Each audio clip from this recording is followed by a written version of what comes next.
નમસ્કાર મિત્રો, આજે આપણે દેશી ચૂલા ઉપર 100-200 થી 250 જણાની સૂકી ભાજી બનાવશું. સૌપ્રથમ 25 કિલો જેટલા બટાટા બાફવા આપણે મૂકી દીધા છે અને 15 થી 20 મિનિટ બફાય પછી ચેક કરશું. ત્યાંથી આપણે મસાલો તૈયાર કરી લઈએ. સૌપ્રથમ મરચાં ક્રશ કરી લીધા છે, આદું ક્રશ કરી લીધું છે, દાણા અને તલને મિક્સરમાં કાઢી લીધા છે. હવે આપણે બટાટા ચેક કરી લઈએ.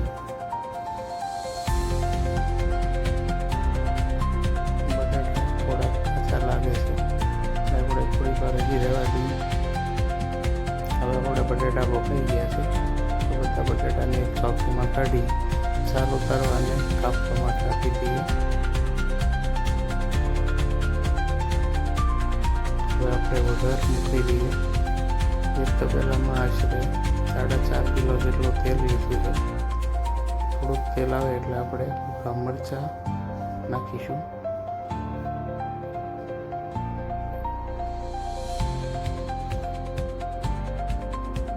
હવે આપણે તલ અને આખું જીરું ઉમેરીએ.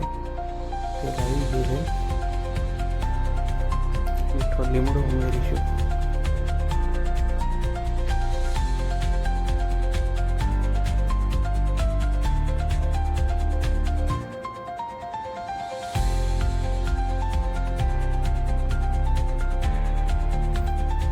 હવે મરચું અને આદું ઉમેરીએ.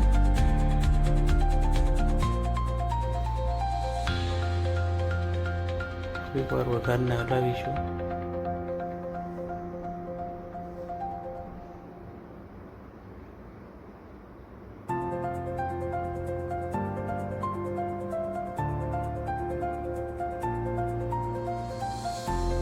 હવે એમાં ટમેટા ઉમેરી દઈએ. આશરે 4.5 કિલો જેટલા ટમેટા છે.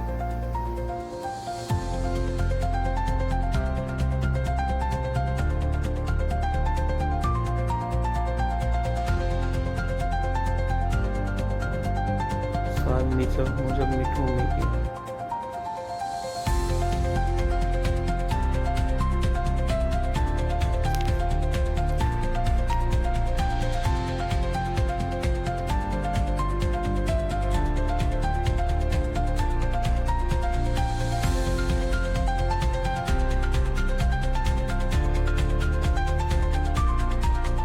થોડીક આપણે હળદર ઉમેરીશું.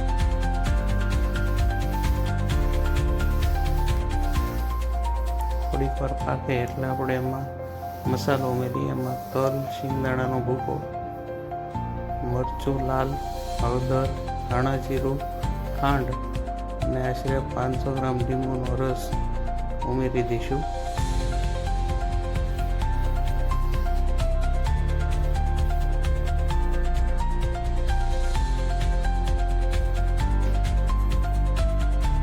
હવે આપણે ખાસ હલાવવાનું છે. નીચે ચોંટી ન જાય એનું ખાસ ધ્યાન રાખવાનું. થોડુંક પાણી ઉમેરીશું જેથી નીચે ચોંટી ન જાય.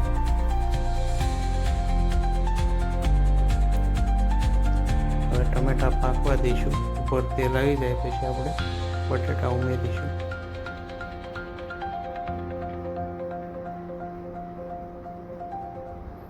હવે તેલ ઉપર આવી ગયું છે, આપણે બટાટા નાખી દઈએ અને હવે ખાસ ધીમેથી હલાવવાના છે જેથી બટાટાનો ભૂકો ન થઈ જાય.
આપણી સૂકી ભાજી બનીને તૈયાર છે. તો પણ ઘરે બનાવી કે કોમેન્ટ જરૂર કરજો.